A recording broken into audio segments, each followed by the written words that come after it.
Hey, it's Adam here from adaminsights.com, and in this video we are speed testing the new M4 processor in the MacBook Air against the M1 Ultra processor in the Mac Studio. This is an original Mac Studio when it first came out, completely maxed out with the M1 Ultra processor.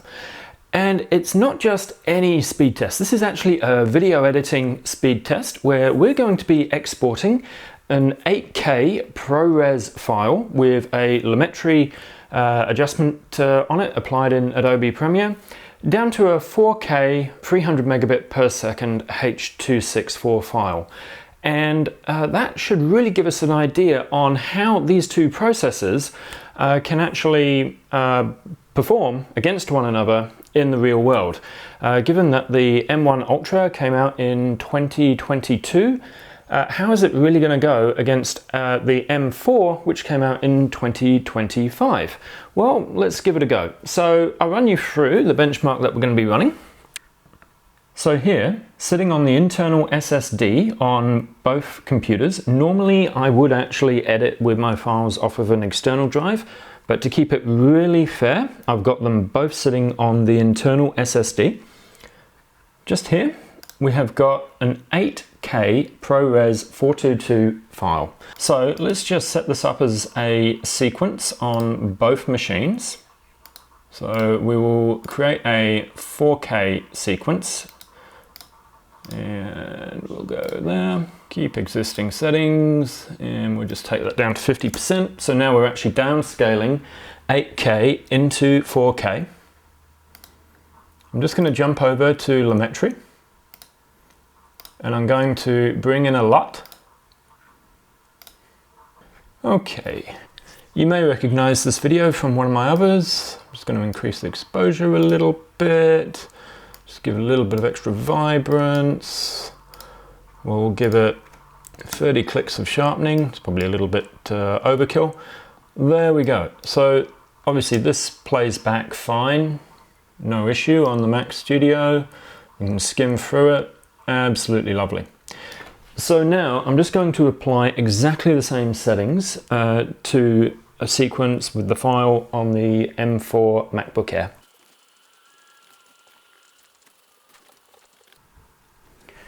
Okay, so now we have got exactly the same 8K ProRes file sitting on a 4K sequence downscaled by 50%, and we've got exactly the same Lumetri settings applied to the video file. On both machines, I can skim through the sequence, no issue, and it's running off of the internal SSD. So let's just start an export for both of these as well. Okay, so we're just going to export. We'll call this a test. And we will go preset, high quality 4K. We'll go to pass. We'll drag that right up to 300. Okay, let's send that to Media Encoder. And now do exactly the same settings over here on the MacBook Air.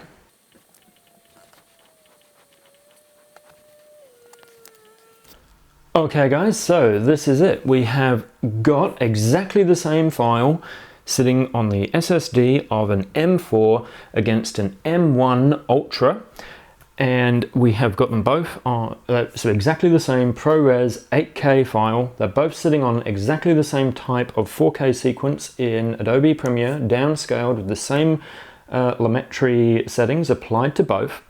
And we're about to export them both at 300 megabits per second as a high quality 4K file, variable bitrate to pass. That is absolutely putting both of these machines under maximum pressure for video export capabilities.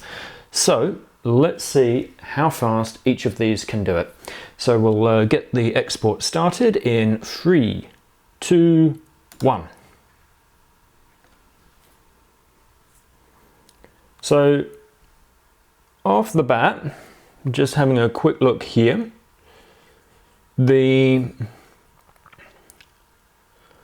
M1 Studio reckons it's got 5 minutes remaining. And the M4 MacBook Air reckons that it's got 13 minutes remaining.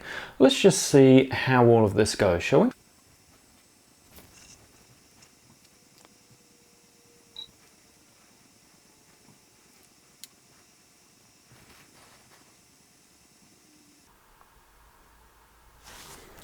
So at the moment, just taking a quick look at this, the M1 Studio reckons it's got 4 minutes remaining after running for about 1 minute and 3/4. The M4 reckons it's got 12 minutes remaining after running for about 1 minute and now 1 minute and 50 seconds. The M4 is not getting hot. The Studio, not getting hot. It's not ramping up the fans or anything yet. So that's pretty impressive. So this is just checking in again. We're at the point where the M1 Studio has definitely reached its first pass. That took it about 3 minutes, and it reckons it's got another 2.5 minutes remaining. That's not bad. It's continually going fine. It looks to me at the minute like the M4 MacBook Air has decided to throttle itself, because it's notably got a lot slower at this point.